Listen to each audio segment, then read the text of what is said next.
Hassem Chaloubi, bonjour.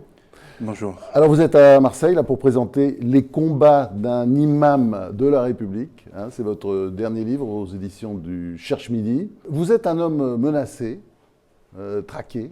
Vous avez d'ailleurs une grosse protection policière. Comment on vit ça?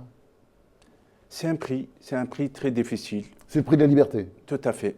J'ai défendu la liberté, j'ai perdu ma liberté. Et ça, et heureusement, ils sont là. Heureusement que la République, elle me protège. Sinon, malheureusement, je suis déjà terminé comme ce pauvre professeur Samuel Paty. Je suis un homme d'ouverture, je suis un homme qui adore l'humain. L'humain, pour moi, c'est le plus sacré que le texte. Parce que le texte, ils sont là pour protéger la vie humaine.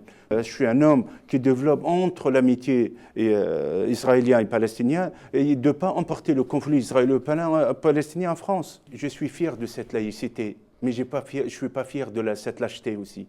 La laïcité de séparer le pouvoir de la religion, la lâcheté de laisser d'autres pouvoirs s'ingérer dans l'islam de France. Je pense qu'il y a une conscience quand même, surtout après l'assassinat de Samuel Paty, qu'il faut réagir, il faut aller vers le terrain. On a vu des lieux de prière, lieux de haine, pardonnez-moi, ce n'est pas de prières qui sont fermés, par exemple à Marseille et ailleurs. Ça, c'est la volonté de la République de protéger les musulmans contre l'islamisme. Je souhaite de tout cœur que ce peuple français, il mérite le prix de Nobel pour la paix. Pourquoi? Parce que c'est un peuple, malgré autant de victimes, malgré autant de sacrifices par rapport à ses valeurs et des attaques des islamistes, il n'a pas tombé dans les pièges des islamistes et des fanatiques et terroristes, il n'a pas tombé dans les pièges de la division ni dans la vengeance. Pourquoi? Parce que ce n'est pas un peuple pour moi faible, parce que c'est un peuple très grand par rapport à son histoire, ses valeurs et sa force. Pourquoi la peur, elle ne change pas de camp jusqu'à aujourd'hui? Malheureusement, des journalistes, ils ont peur, des imams, ils ont peur, des profs aussi, des professeurs qui ne peuvent pas enseigner. Pour moi, le prof, c'est un messager. Je le dis, je le répète. Je le rendis hommage, je le dis, c'est un martyr de la liberté.